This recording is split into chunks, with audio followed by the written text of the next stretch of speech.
Dynamics के founder और CEO सुशील केडिया साहब हमारे साथ कार्यक्रम में हो रहे हैं शामिल। सुशील जी, बहुत बहुत स्वागत है आपका। नवरात्रि की बहुत बहुत शुभकामनाएं, आपको बधाई भी।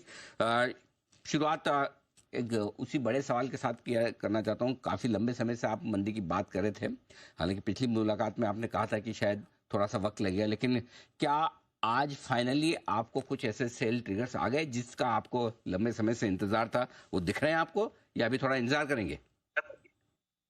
अनिल जी, नवरात्रों की हार्दिक शुभकामनाएं आपको और आपके सभी दर्शकों को।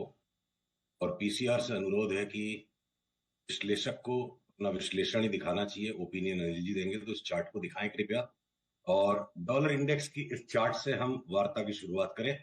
तो मैं आपको कुछ दिनों से कह रहा था ना, ये करेक्शन की जो महक आ रही है बाजार में, डॉलर इंडेक्स की चार्ट रिवर्सल को महक रही है, और अब ये महक पूरी तरह से बस्ट हो गई। डॉलर इंडेक्स का रिवर्सल हो गया। और जो ज्यादा संवेदनशील करेंसी पेयर है यूरो जेपीवाई, उसको भी नहीं दिखाते, बात को रफ्तार से लेके चलते हैं।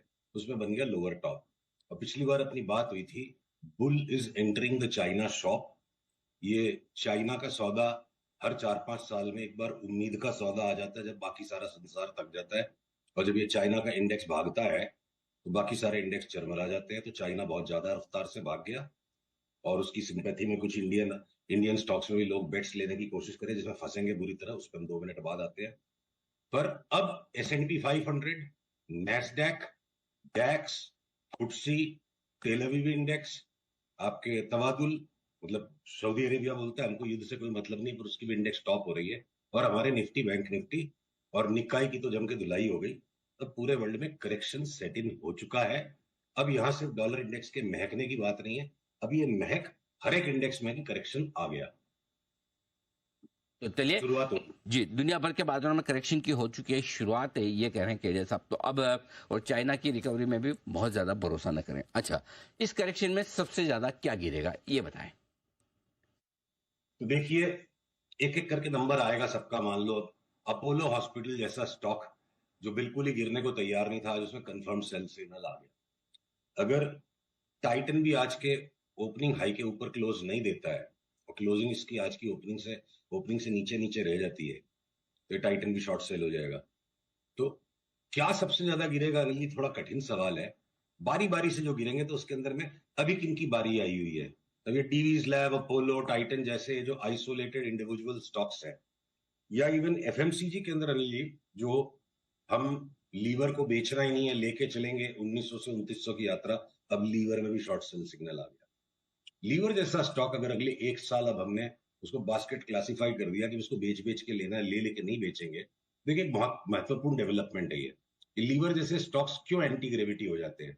जब ये बाजार में डर का माहौल आएगा, फंड मैनेजर्स कैश एक सर्टेन लेवल के आगे होल्ड नहीं करी, आंख बंद करके सेफ ट्रेड है, लीवर ले लो।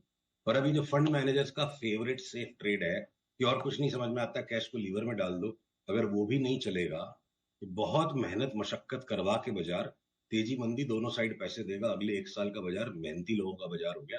अब वो फोकट का पैसा आसानी से नहीं बनेगा। Coming back to your immediate point, कि मैं एक बार के लिए मेटल्स को नहीं बेचूंगा, उस जगह में थोड़ी सी तेजी है। या आइसोलेटेड स्टॉक्स क्रॉम्पटन ग्रीव्स में नहीं बेचो, या केमिकल्स के स्टॉक्स को नहीं बेचो। बाद बाकी आपके, चाहे वो रिलायंस है, चाहे वो कोई भी एफएमसीजी का स्टॉक हो, या आपके ऑटो के स्टॉक्स के अंदर में ज्यादातर में सब में एक एक करके सेल सिग्नल आने लग जाएगा। और सबसे ज्यादा खास बात, आईटी का एक भी स्टॉक ऐसा नहीं है जिसको अब मैं लेके बैठूं। तो ट्रेडिंग पंट के लिए खाली एक बिरला सॉफ्ट लास्ट का लगाड़ बच गया हो। एक एक करके, टाइम लगेगा, रातों रात नहीं होगा, एक एक करके सारे आईटी के शेयर्स की धुलाई हो जाएगी। मैंने शब्द सोच के कहा आपको, धुलाई हो जाएगी, कि आईटी के स्टॉक्स को भी बार बार हमें ले लेके बेचना है, ऑटो खराब है, एफएमसीजी खराब है, अगर थोड़ा बहुत कोई मजबूत है तो वो मेटल से। ये केडिया साहब की राय।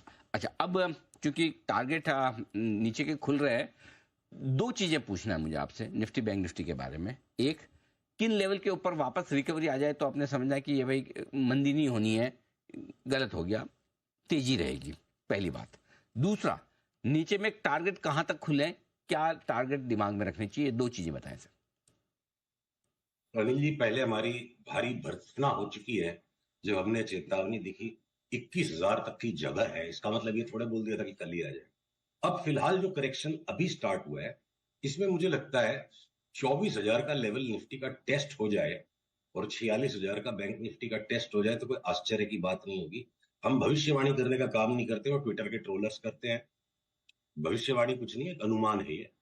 और आपका जो ज्यादा महत्वपूर्ण सवाल है कि एक बार मंदी का सौदा कहां समेट ले, अगर अगर बाजार घूम जाते हैं, तो मैं ये कहूंगा 26,000 के ऊपर अगर निफ्टी बंद दे देती है, जब तक आप ये समझ लो 26,000 के ऊपर अगर निफ्टी बंद दे देती है, तो हम एक बार मंदी का व्यापार समेटेंगे, और हो सकता है वापस समेटने के बाद, स्टॉप लॉस हिट होने के बाद दोबारा दोबारा वही काम करना पड़े। बैंक निफ्टी भी आप देखो 4 दिन में काफी ज्यादा ओवरसोल्ड हो गया।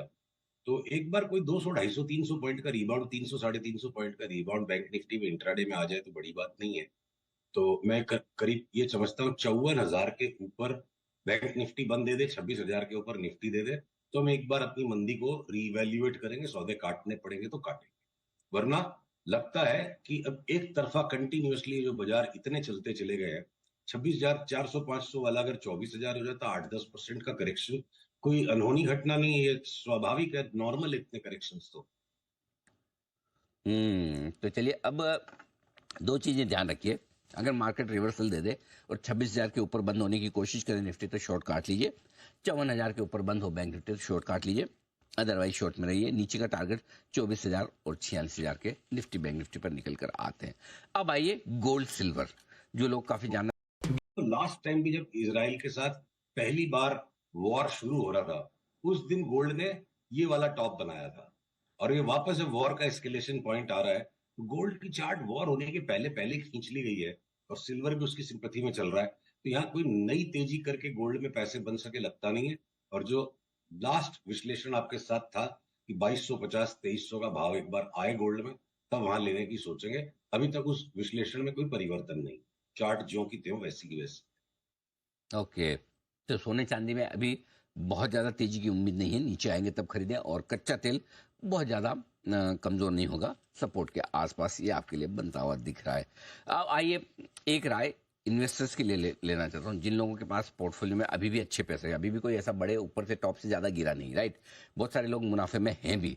कुछ लोगों की प्रॉब्लम ये है कि 26,000 की निफ्टी में 24,000 के भाव आ गए कुछ शेयरों के। कुछ लोगों का ये कहना है भाई अभी भी हमारा ठीक है, भाई हमने तो बहुत पहले लिए, 3 साल पहले लिए, तो हम भी अच्छे पे। क्या राय है उन दोनों तरह के इन्वेस्टर्स के लिए आपकी, ट्रेडर्स की नहीं? देखिए, इन्वेस्टमेंट होराइजन पे भी जब जब कोई चीज का एक साइक्लिकल टॉप सा बनेगा, तब वहां पे इन्वेस्टर को माल बेच के मतलब, उसका काम तो रोज की ट्रेडिंग नहीं।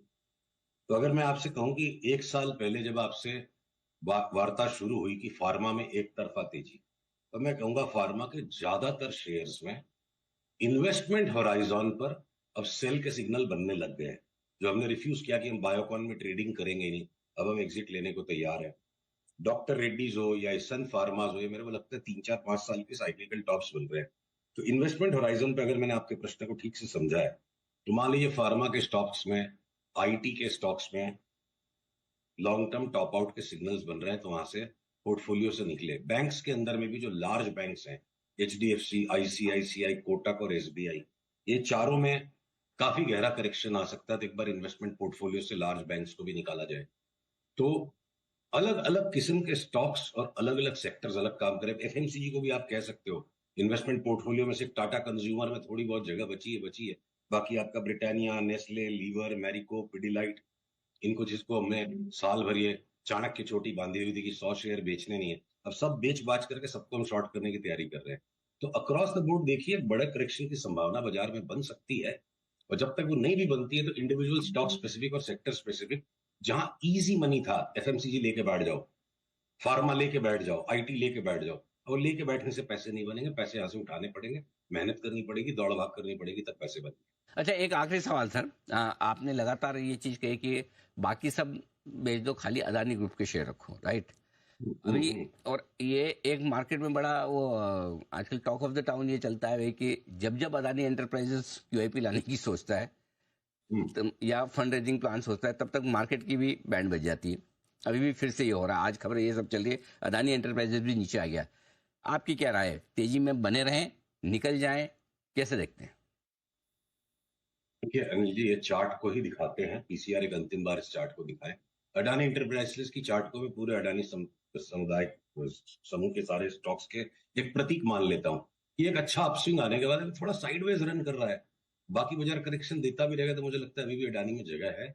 मैं प्योर ट्रेंड के हिसाब से, प्योर ट्रेंड एनालिसिस के हिसाब से अभी भी अडानी के स्टॉक्स को नहीं बेचूंगा। लॉजिक अपनी जगह पे है, मूवमेंट अपनी जगह पे है, और हमारे को लॉजिक में फंसने की जरूरत नहीं है। जो तुमको हो पसंद वही बात करेंगे। तो अगर मार्केट कह रहा है अडानी को दिन को रात कहो तो रात कहेंगे, रात को रात कहो तो दिन कहेंगे, तो ट्रेंड अडानी के फेवर में और हम उसमें बने रहेंगे। ठीक बात है। तो अदानी ग्रुप के शेयर में बने रहें, घबराए नहीं, डरे नहीं। केड़े साहब, बहुत बहुत धन्यवाद आपका, समय दिया आपने, विस्तार से सारे स्टॉक्स पे, बाजार पे, एसेट क्लासेस पे और ग्लोबल मार्केट्स पे अपनी राय हमारे दर्शकों के सामने रखी। Thank you so much sir, बहुत बहुत शुक्रिया।